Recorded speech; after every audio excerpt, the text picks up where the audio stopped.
Shalom, hijos míos.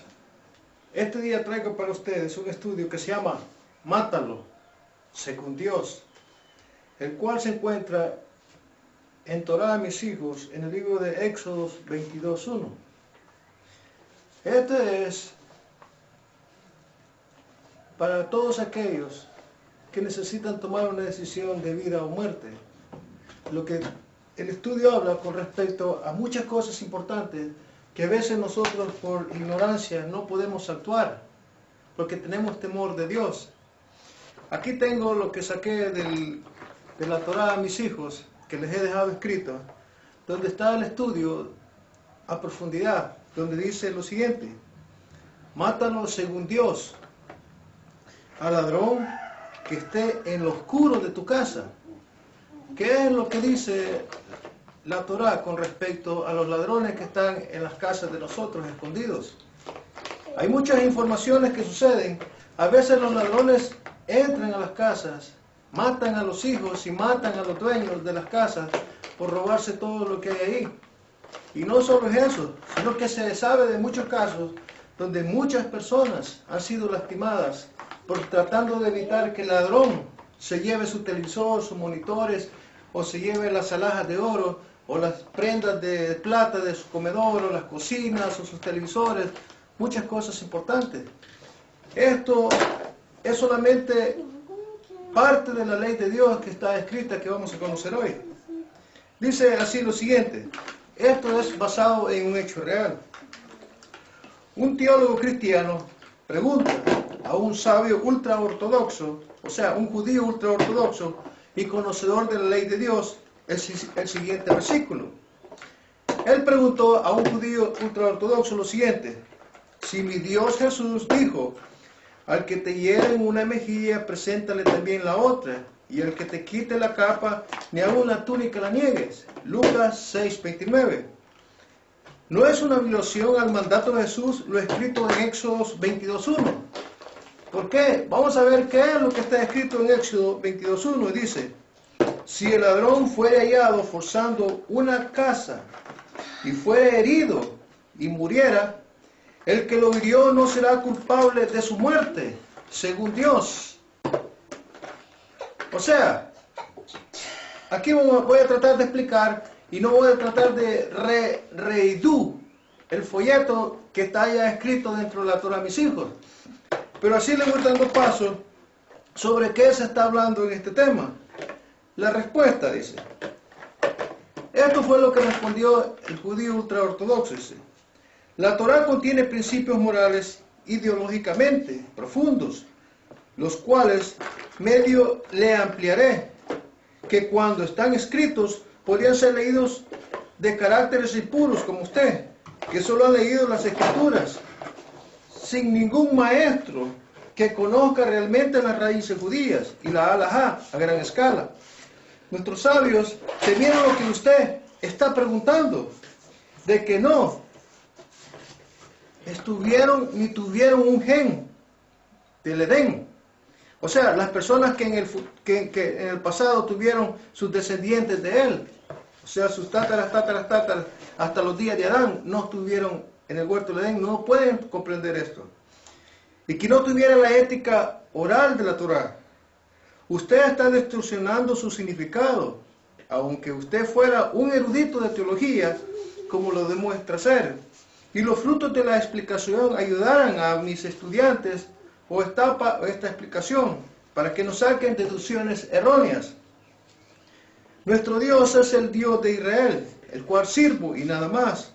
Sabemos que cuando el Eterno entregó la Torá, invistió cada palabra y que cada letra con un vasto número de diferentes significados, los cuales eran todos verdaderos. Sin embargo, dice, tanto como yo y los sabios que conozco, hemos decidido poner mediante códigos secretos que solo serían comprensibles para quienes poseyeren la clave del código del maestro, o dado por un erudito de la Torá. En mi caso, como en mi caso, mi padre de Moisés. El versículo por el cual usted está preguntando lo ha relacionado con la ley de Dios, analizando su comparación, y que aquí se trata de Dios de Israel, el Dios paralelo cristiano, para demostrarles de que esta respuesta que le daré tiene distintos niveles de comprensión. El Dios del pueblo de Israel da por hecho de que nada se le puede agregar o quitar a sus escrituras, según lo dejó escrito en Deuteronomio 4:2 y Deuteronomio 12:32. Y lo que Jesús está diciendo no tiene nada relacionado con la ley, porque en ella ya está escritas las acciones que se debe tomar contra un ladrón. El siguiente, y no se le debe cambiar ni una jota ni una tilde del versículo, sino de entender sus implicaciones orales que el pueblo de Israel mantiene, dadas por boca de Moisés, porque está escrito en Éxodo 22:1. Si el ladrón fuera hallado forzando una casa y fuera herido y muriere, el que lo hirió no será culpable de su muerte. Vamos a continuar. La orden del Dios de Israel es: el ladrón debe ser muerto, mientras que la ley del Dios cristiano deja que los ladrones le quiten lo que tienen y aún más, porque está escrito: al que te hiere en una mejilla, preséntale también la otra, y al que te quite la capa, ni aun la túnica le niegues. Está escrito Lucas 2:29. ¿Acaso el Dios de Israel no sabía lo que hacía cuando promulgó este decreto de Éxodo 22:1? Usted ha hecho una pregunta astuta, poniendo a nuestro Dios como un Dios sin misericordia contra un ladrón, mientras que su Dios ofrece más ventajas al ladrón e incita al pueblo que ama la ley de Dios de Israel a robar. Porque dice lo escrito en el Dios de los cristianos. Jesús dice: y amando cada uno de los deudores de su amo, dijo el primero: ¿cuánto debes? A mí amo. Él dijo: 100 barriles de aceite. Y él dijo: toma tu cuenta, siéntate pronto y escribe 50. Después dijo a otro: ¿y tú cuánto debes? Y él le dijo: 100 medidas de trigo. Y él le dijo: toma tu cuenta y escribe 80. Y alabó el amo al mayordomo malo por haber hecho sagazmente. Porque los hijos de este siglo son más sagaces en el trato con los semejantes que los hijos de la luz. Y os digo que ganad amigos por medio de las riquezas injustas, para que cuando éstas falten os reciban en las moradas eternas. Lucas 16:5-9. Jesús mismo les ofrece una morada eterna al que practica el robo, comparado a los ladrones mejores que los hijos de la luz, o sea, los hijos de la luz, el pueblo de Israel. Sigue así, dice: el mismo Dios cristiano se compara a sí mismo como un ladrón, porque está escrito: pero sabe esto, que si supiera el padre de familia a qué hora el ladrón había de venir, velaría ciertamente y no dejaría minar su casa. Vosotros pues también está preparados, porque la hora que no pensáis el Hijo del Hombre vendrá como un ladrón. Como ya dije anteriormente, de que las leyes del Dios cristiano están paralelas a la ley del Dios de Israel, y parecen tener más misericordias que el Eterno de Israel. Como digo, yo como judío y como hijo de judío, yo entiendo lo siguiente: nuestro Dios nos aconseja: solamente esfuérzate y sé muy valiente para cuidar de hacer conforme a toda la ley que mi siervo Moisés te mandó. No te apartes de ellas ni a diestra ni a siniestra, para que seas prosperado en todas las cosas que emprendas. Nunca te apartes de tu boca este libro de la ley, sino que de día y de noche meditarás en él, para que guardes y hagas conforme a todo lo que está escrito, porque entonces harás prosperar tu camino y todo te saldrá bien. Josué 1:7-8. Meditando de día y noche en la ley de nuestro Dios, puedo ver que el Dios cristiano promete moradas eternas al que roba, al amo o a su jefe, mientras que nuestro Dios dice: y comerás delante de Jehová tu Dios en el lugar que él escogiere para poner ahí tu nombre, y el diezmo de tu grano, de tu vino, de tu aceite, y las primicias de tus manadas y del ganado, para que aprendas a temer a Jehová tu Dios todos los días. Deuteronomio 14:23.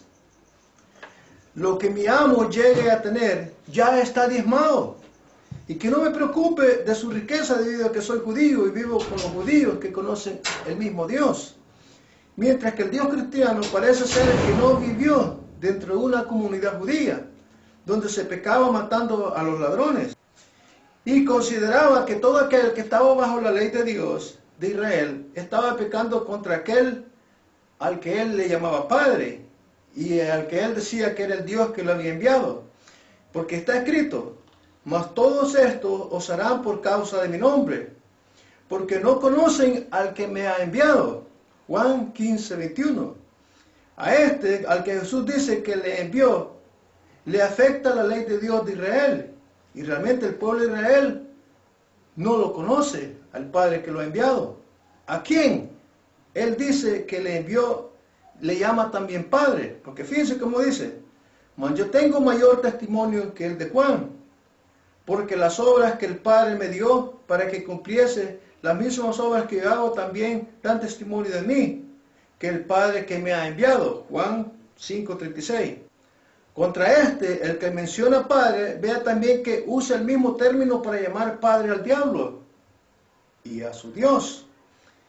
Compara a Dios y compara al Dios de Israel con un ovejero que no busca la descarriada. Analice Juan 8:44 y Mateo 18:12-33, para que entienda quién es este que le envió. Para Jesús, matar a un ladrón es pecado, por el hecho de que quien lo mata está bajo la ley de Dios, de Israel, y parece que la ley de Dios está contra la ley de su Dios, quien le envió. Por tanto, expuso lo siguiente por su vocero para tratar de decirles a sus discípulos que la ley de Dios de Israel no funciona, porque está escrito en la ley del Dios de los cristianos, que dice, porque el pecado no se enseñoreará de vosotros, pues no estáis bajo la ley, sino bajo la gracia. Romanos 6:14. En este versículo Jesús compara su ley con la ley de nuestro Dios, el eterno Redentor de Israel. Está dando una opción mejor que la gente siga sus mandamientos o los del Dios de Israel. Realmente, esto es lo que estamos viendo sobre las dos, la ley paralela de Jesús y la ley de Dios que está siempre al frente de la humanidad. Realmente Israel no necesita la simpatía para entender lo que se trata con respecto a la ley de Dios. Según Jesús, expuso lo siguiente de su ley, a la que él llama la gracia. Jesús dijo por medio de su vocero, comparando la ley del pueblo de Israel con la ley de la gracia, lo siguiente: porque todos los que sin ley han pecado, sin ley también perecerán. O sea, los cristianos de la gracia y los mesiánicos de la gracia. Y todos los que bajo la ley han pecado, por la ley serán juzgados. O sea, el pueblo de Israel será juzgado por Dios, según la ley de Dios. Romanos 2:12. Veamos esta cooperación de lo que está diciendo Jesús por el vocero de Pablo. Dice, los de la gracia que no están bajo la ley de Dios, de Israel, morirán sin ley del Dios de Israel. No tendrán juicio, ni sacrificio, expiación por el pecado, según el eterno Dios de Israel, ni parte en la resurrección, según Ezequiel 37. Estos son los que mueren bajo la gracia. Estos son los que están bajo la gracia, porque mueren sin la ley de Dios. No tendrán juicio porque murieron sin ley. Ahora vamos a seguir lo siguiente. No tendrán juicio ni sacrificio de expiación por el pecado, según el eterno Dios de Israel, ni parte en la resurrección, según Ezequiel 37. Vivirán porque serán perdonados por la ley de Dios, y harán expiación junto con los extranjeros que creyeron la ley de Dios, por el perdón de los pecados en el mundo venidero, según Dios a través de su vocero Ezequiel. Nuestros ojos deben estar día y noche en la Torá. Antes de que ustedes como cristianos me pregunten, debería de conocer que los judíos obedecemos a Dios hoy en día, y de que Jesús nos está ofreciendo algo mejor. Ni aún la ofreciera a Israel, no lo tomaráis, porque no lo conocemos, porque ya tenemos un Dios que dura eternamente. Veamos Deuteronomio 13. Ahora bien, lo explicado a continuación, Dios se lo dijo a Moisés y Moisés a los sabios, y los sabios lo recibieron de la explicación detallada. A lo que Dios agregó lo siguiente: cuando alguna cosa te fuera difícil en el juicio, entre una clase de homicidio y la otra, entre la clase de derecho y la otra, y entre una clase de herida y otra, entre negocios y litigios en tus ciudades, entonces te levantarás y recurrirás al lugar que Jehová tu Dios escogiere, y vendrás a los sacerdotes levitas y al juez que viene en aquellos días. Y preguntarás, y ellos te enseñarán la sentencia del juicio, y harás según la sentencia que te indiquen los del lugar que Jehová escogiere, y cuidarás de hacer según lo manifiesten, según la ley que te enseñen y según el juicio que te digan harás. No te apartarás ni a diestra ni a siniestra de la sentencia que te declaren. Y el hombre que procediera con soberbia, no obedeciendo al sacerdote que está para ministrar ahí delante de Jehová tu Dios, o al juez, el tal morirá, y quitarás de en medio de Israel, y todo el pueblo irá y temerá, y no se ensorbecerá. Deuteronomio 17, 8 al 13. Jesús, habiendo templo en sus días, no era ni sacerdote, ni levita, ni era juez, ni tampoco príncipe del pueblo, ni mucho menos príncipe de la tribu de Judá. ¿Por qué? Muchos estaban exiliados del pueblo de Israel desde los días de Babilonia. Si usted estuviera en los tiempos de Jesús, ¿a quién escucharían? ¿A Jesús o al juez o sacerdote que tiene el Tumim Urim, Éxodo 28:12, para consultar a Dios? Entonces, esta es la misma posición de Israel, porque la ley de Dios es eterna. La ley del Eterno no solo ordena asesinar al ladrón, sino aún a nuestros propios hijos que sean rebeldes. Porque está escrito, dice, si alguno tuviera un hijo contumaz, rebelde, que no obedeciera a la voz de su padre ni a la voz de su madre, y habiéndolo castigado no lo obedeciere, entonces tomará a su padre y a su madre y lo sacarán ante los ancianos de la ciudad, a la puerta del lugar donde vivía, y dirán a los ancianos de la ciudad: este es nuestro hijo contumaz, rebelde,